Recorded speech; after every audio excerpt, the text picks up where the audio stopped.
What's up, YouTubers? This is your boy Big Metro Fan 12 coming to you with another video game review. And in this review, I'm going to talk about the game All Star Baseball 2001, which was released on the Nintendo 64 and Game Boy Color by Acclaim Entertainment.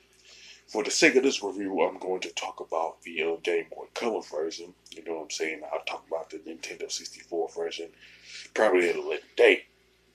Now, this game is based on the 2000 Major League Baseball season, you know what I'm saying, where the New York Yankees faced the New York Mets at the World Series. Of course,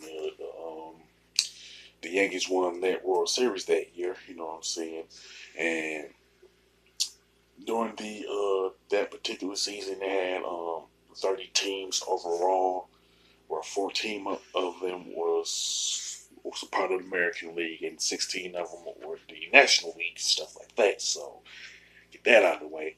Now, the modes for All Star Baseball 2001 are Home Run Derby, Exhibition Season, Batting Practice, All Star, Passwords, Playoff, and options. You know what I'm saying?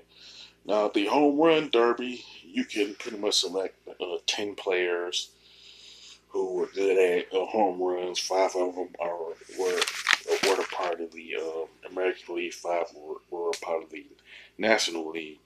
Now, if you pick one of the, you could pick one of the five players from the American League, which are Alex Rodriguez, Manny Ramirez, Mo Vaughn, Juan Gonzalez, and Albert Bell.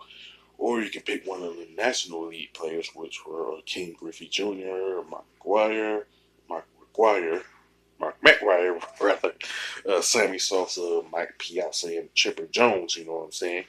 And it pretty much has the rules of the actual home run derby, and whoever hits the most home runs during the home run derby is declared the home run champion and stuff like that.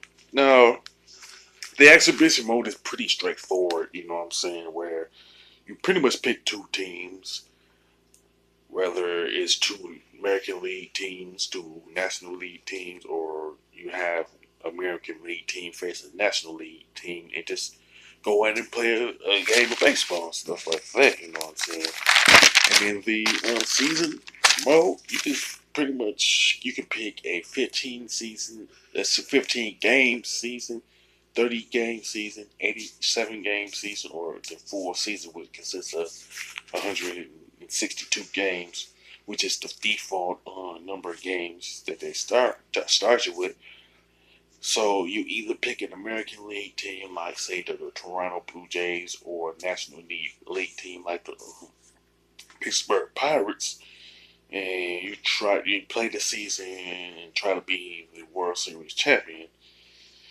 And as far as the practice mode, the only function of that is for you to get familiar with the gameplay mechanics when it comes to the batting specifically. You know what I'm saying?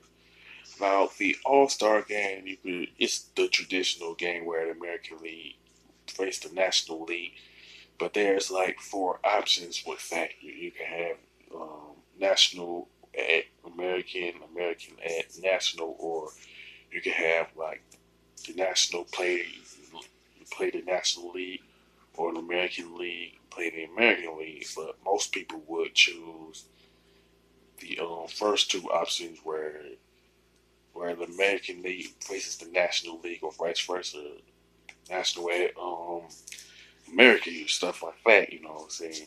Now, in the password, it's like, say you just plug in a password to get different outcomes. You know what I'm saying? As far as like um probably like big heads and different uniforms and stuff like that. Now, as far as the playoffs are concerned, it's pretty much based off of the MLB playoff brackets back 18 years ago. You know what I'm saying? 18, 19 years ago, where it includes for American League teams and for National League teams. You know what I'm saying? And if you go in there first without playing the season, I would say the eight teams are picked randomly, or the or the teams with the best records enter the playoffs if you're playing the season mode and stuff like that. You know what I'm saying? And it's not only based off of the bracket, it's also based off of the best of. You know what I'm saying? Where the I think the first round was the best of three, and the other and the pennants in the World Series are the best of seven series and stuff like that. Now the graphics and designs are okay, but they didn't age well, even though the color palette is pretty good. You know what I'm saying? When it comes to the controls and gameplay, the pitching and hitting are pretty good. You know what I'm saying? Fluid and all of that. But that's all I can say about it. Everything else, if you're on defense and you catch the ball, you can't move and stuff like that. So I don't know what sense that made. But the soundtrack is only consistent of the menu select screen, which isn't good at all, and there's no music during gameplay, which makes it kind of boring on the Game Boy Color at least. Overall, um, All Star Baseball 2001 is a mediocre handheld title when it comes to the Game Boy Color. You know what I'm saying? And to me, you're better off playing a baseball game that's on a home console, like say Ken Griffey Jr. Baseball for the Super Nintendo, or the one baseball series that's exclusive to the PlayStation. I think it's called MLB The Show. You know, as far as the score for All Star Baseball 2001, I give it a 5 out of 10. You know what I'm saying? With that being said, you can sound off about All Star Baseball 2001, either the Game Boy Color version or the 64 version. You know what I'm saying? And if you like this video, don't hesitate to click the thumbs up button. Don't forget to subscribe and hit that bell notification button. This is your boy Big Metro Fan 12 signing off.